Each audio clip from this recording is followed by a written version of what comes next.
안녕하세요. 김현정입니다. 예, 오늘은 그 가격 형성에 대해서 얘기를 좀 하려고 합니다.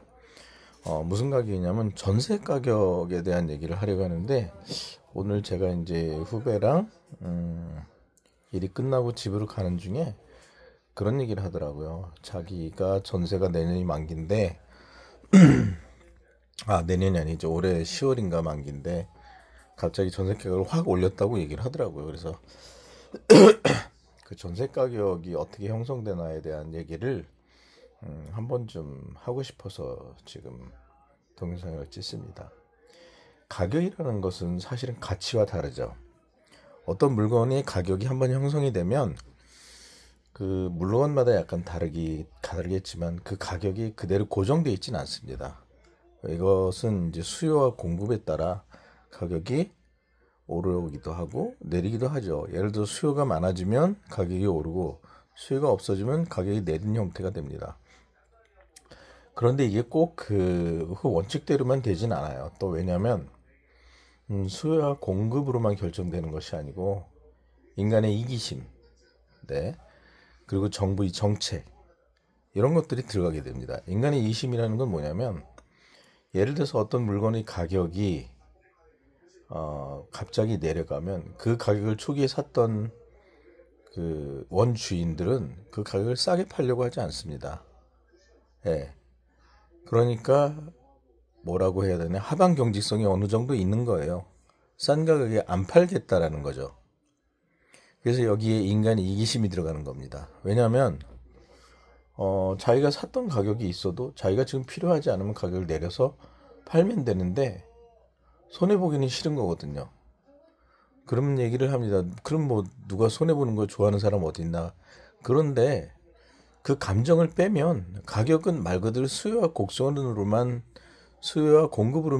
그 결정이 돼야 돼요. 그런데 거기에 인간의 이기심이 들어가는 거죠. 인간의 마음.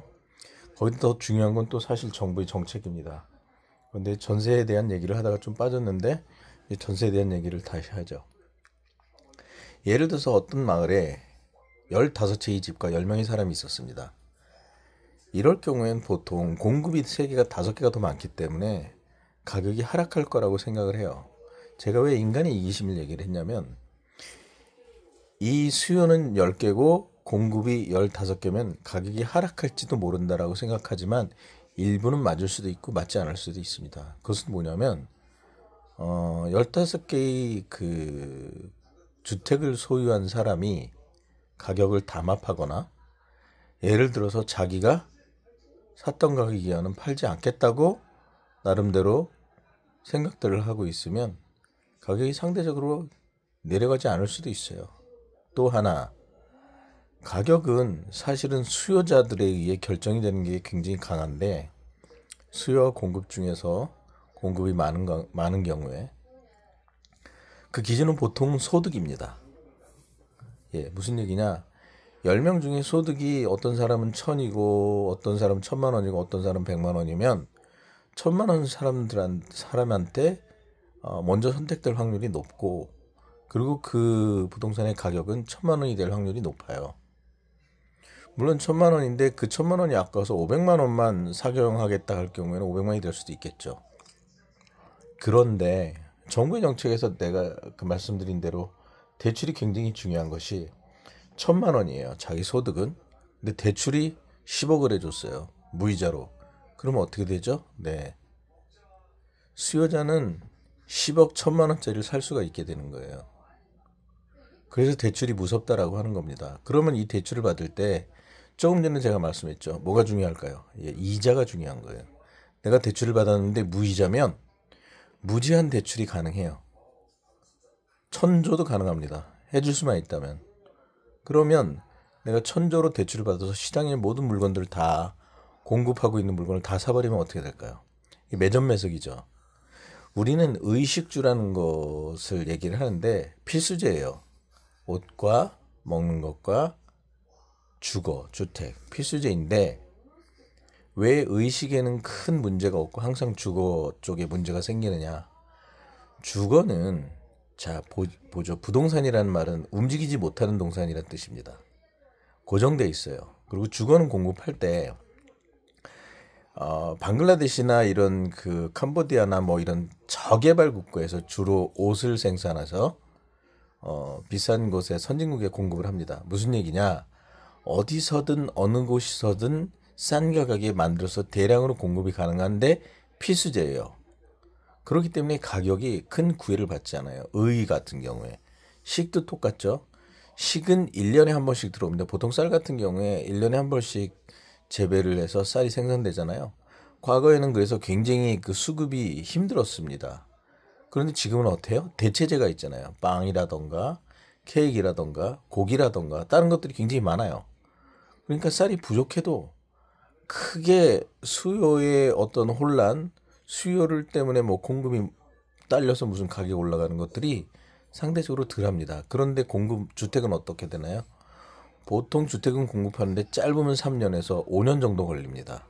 심한 경우에는 10년이 걸려요. 그 왜 그렇죠? 정부의 정책 때문에 인허가 내주는데 1년, 뭐 하는데 1년 이러다 보니까 공급이 그렇게 쉽지 않습니다. 또 하나는 이동이 불가능해요.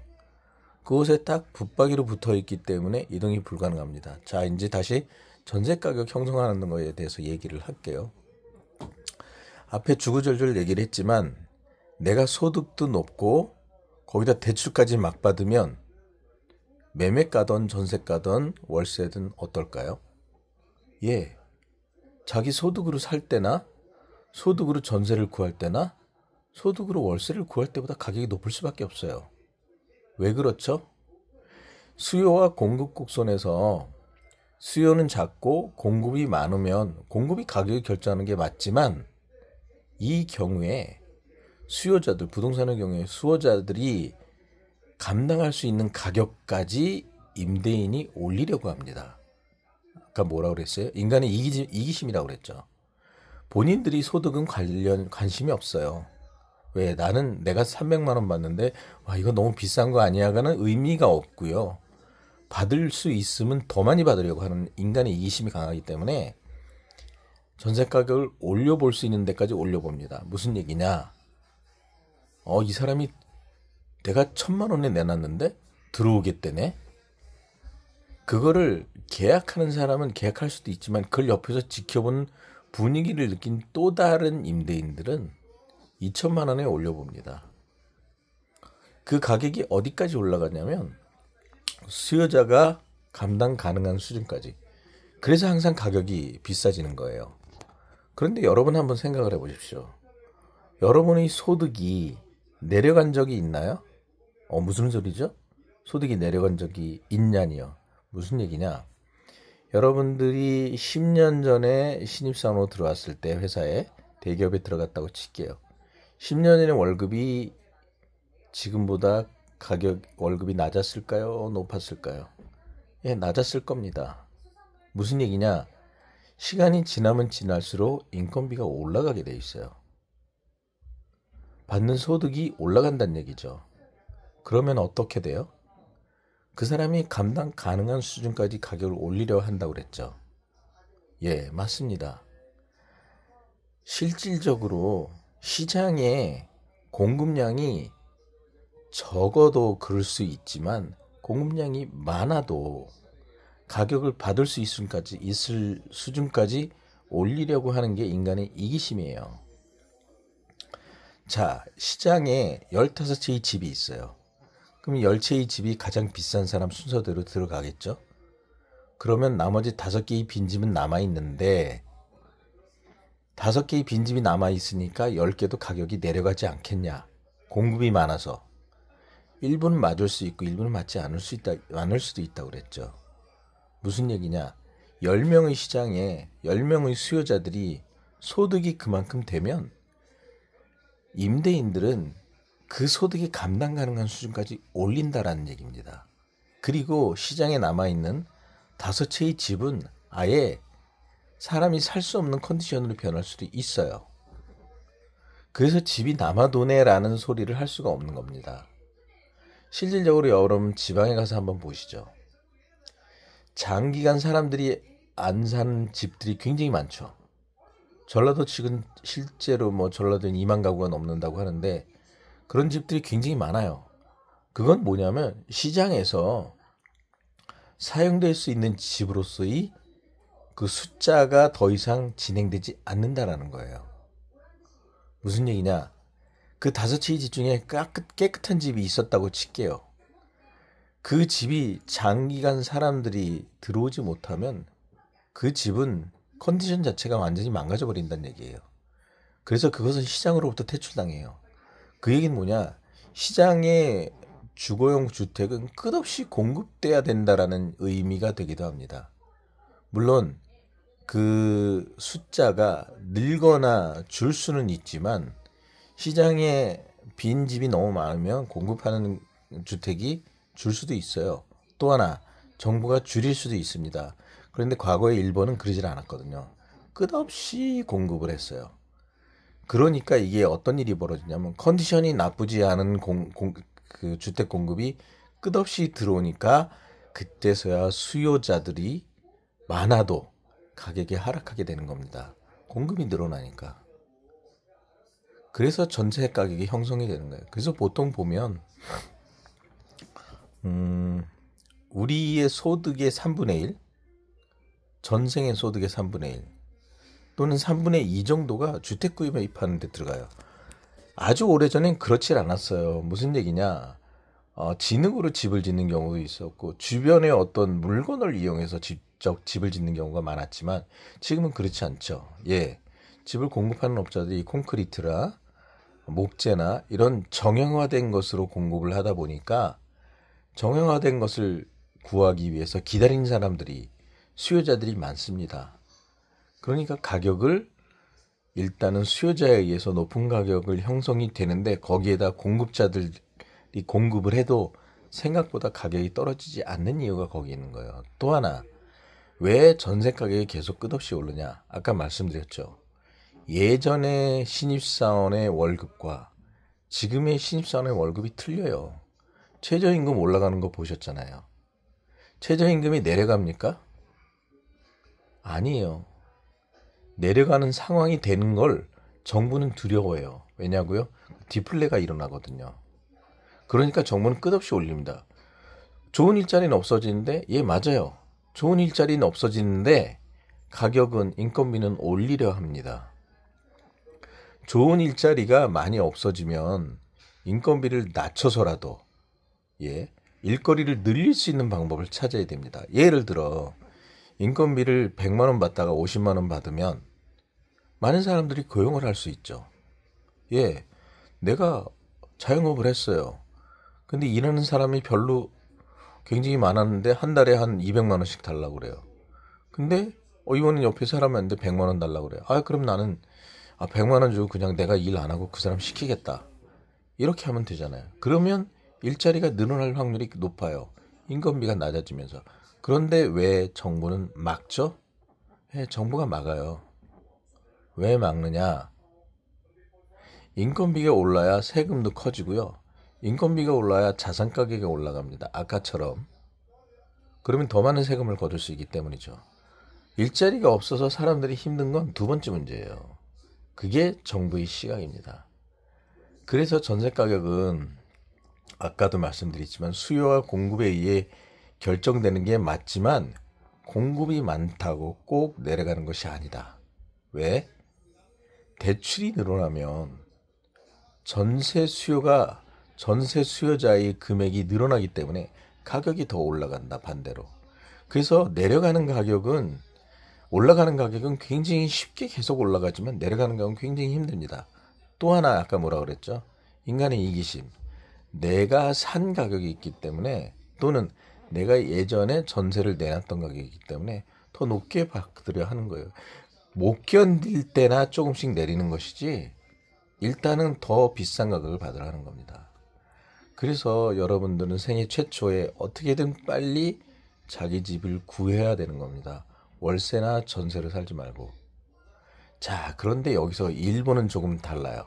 일본은 왜 다르죠? 예, 일본은 부동산 시장을 정부가 한번 무너뜨렸어요. 그게 일부러든 고의로든 몰랐던 그 말은 정부는 언제든 부동산 시장을 초토화시킬 수 있다라는 얘기입니다. 근데 일본은 한번 그랬거든요. 그것이 사람들이 머릿속에 굉장히 심하게 작용이 됐고, 또 하나, 일본은 부동산의 보이스 자체가 우리와 비교가 안 될 정도로 높습니다. 우리가 0.3% 정도면 일본은 1% 정도 돼요. 무슨 얘기냐? 월세로 들어가서 내는 세금, 내는 돈보다 거의 그 내가 주택을 사서 소유하고 있는 금액이 큰 차이가 없다라는 거예요. 예를 들어서 일본은 주차요금을 따로 또 받죠. 한국은 그렇지 않습니다. 한국은 고정비가, 주택에 대한 고정비가 일본보다 적게 들어간다는 얘기예요. 일본은 우리보다 많이 들어간다는 얘기고. 그러다 보니까 또 하나 주택의 형태가 달라요. 우리는 정형화된 상품을 만들어서 찍어내기 때문에 가격이라는 걸 정하기가 쉬운데, 일본은 단독주택이 거의 많아요. 맨션도 있긴 하지만 그 단독주택은 초기에 지어지고 그 지진 때문에라도 단층으로 많이 지었습니다. 목조주택으로 많이 지었어요. 그러다 보니까 수리하는데 계속 수리비가 들어갑니다. 수리비가 계속 들어가다 보니까 일본은 신규 주택이 아니라 사용하던 주택이라고 그래갖고 감가상각 개념으로 접근을 하게 됩니다. 하여튼 그것은 이제 그 어떤 그 인간의 마음하고 관계가 있어요. 그래서 아까 말씀드렸지만 수요와 공급이 결정을 하지만, 말 그대로 수요가 늘면 가격이 오르고 공급이 늘면 가격이 내려가지만 반드시 그런 것은 아니다. 왜? 여기에 인간의 이기심과 정부의 정책이 있기 때문에.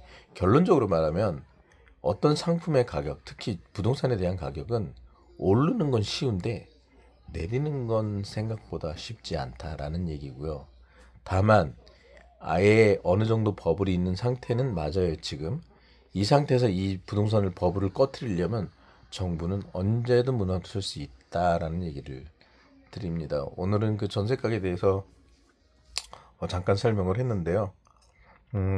여러분들은 그래서 절대 월세나 전세를 사시면 안 된다라고 말씀을 드리는 겁니다. 대신에 계속 그렇게 가격이 오르면 지금 같은 저출생이 거의 영원화될 수 있죠. 어느 순간 한국의 남한의 인구가 1,000만 명 이하로 줄어들 수도 있어요. 왜? 미래가 안 보이니까. 정부는 자신을 위해서 세금을 더 얻기 위해서 이런 정책을 쓰지만, 반대로 반대에 있는 국민들은 이렇게 하다가 큰일 났다 싶은 거죠. 그러니까 출산을 거부하고 결혼을 거부합니다. 어떤 게 더 끝으로 더 좋은지는 모르겠지만, 이런 식으로 가면은 결국엔 정부도 자신이 원하는 세금을 충분히 걷지 못하는 날이 올 겁니다. 왜? 아예 사람 자체가 줄었어요. 네, 이상 김현정이었습니다.